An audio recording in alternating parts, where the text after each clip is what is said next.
आज की क्लास में हम पढ़ेंगे कक्षा 10वीं विषय हिंदी से माता का आंचल, जो कि कीर्तिका बुक से लिया गया है।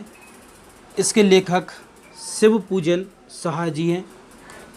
जो माता का आंचल है यह अंश देहाती दुनिया से लिया गया है। देहाती दुनिया जो है काव्य संकलन है या उपन्यास संकलन है, इससे ही ये माता का आंचल लिया गया है। यह पहला आंचल का उपन्यास माना जाता है। आंचल उपन्यास से मतलब ये होता है कि जिसमें गांव की वातावरण का सजीव चित्रण अंकित किया जाता है। तो आंचल उपन्यास के बारे में और भी ये माना जाता है कि ये इतना सहज रूप से लिखा जाता है कि अनपढ़ से अनपढ़, गवार से गवार लोग भी इसे आसानी से समझ सकते हैं। इस उपन्यास में कवि अपने बचपन के बारे में बताता है कि बचपन में वो कैसे थे, कैसे वो अपने बचपन को उन्हें बिताया है। माँ और बाप यानी पिता और माता के साथ उनका कैसा नाता था, कैसे वो उनके साथ रहते थे। तो कभी कहते हैं जब वे छोटे थे तो उनके पिता सुबह उठकर नहा धोकर, जैसे कि गांव में आम तौर पर होता है कि सुबह उठकर नहाते हैं, जल्दी उठकर पूजा करते हैं, पूजा पाठ करते हैं, फिर उसके बाद नाश्ता वास्ता ये सारी चीज़ें, और उसके बाद काम पर करते हैं। ये सारी चीज़ें होती थी। तो उनके पिता भी वही गांव का माहौल था, तो वो भी सुबह उठकर जल्दी नहाते थे, पूजा पाठ करते थे। इनका बचपन में इनका नाम भोलानाथ था, पर इनके पिता जो इनका तारकेश्वर नाथ था नाम, पर इनके पिता जो है भोलानाथ कहकर बुलाते थे। तो बाबूजी जब रामायण पढ़ते थे तो उनके अपने बाजू में या बगल में बिठा लेते थे। पूजा के बाद बाबूजी एक राम नाम का बही खाता बनाए हुए थे, जिसमें राम का नाम वो लिखा करते थे। और बचपन में ही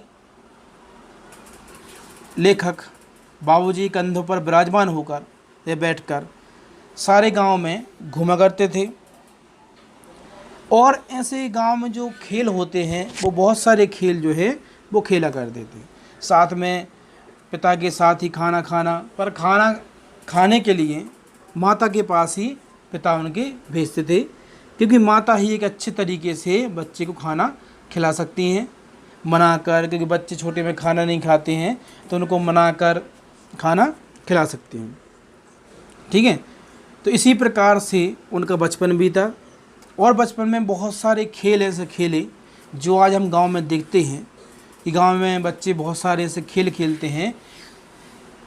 तो एक खेल के बारे में बताते हैं कि एक किस्सा सुनाते हुए कहते हैं कि एक टीले पर जाकर जब हम लोग चूहे के बिल में पानी उलीचने लगे, यानी पानी डालने लगे चूहे के बिल में, तो नीचे से ऊपर पानी फेंकना था। तो पानी कैसा, नीचे से ऊपर फेंकना था। तो ये अपने दोस्तों के साथ जाकर ऐसा करने लगे।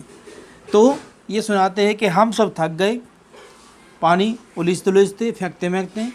तब तक गणेश जी के चूहे की रक्षा के लिए शिव जी का सांप निकल आया। तो भगाने गए थे चूहे को, पर उनकी रक्षा के लिए सांप निकल आया। रोते चिल्लाते हम लोग बेहताशा दौड़े।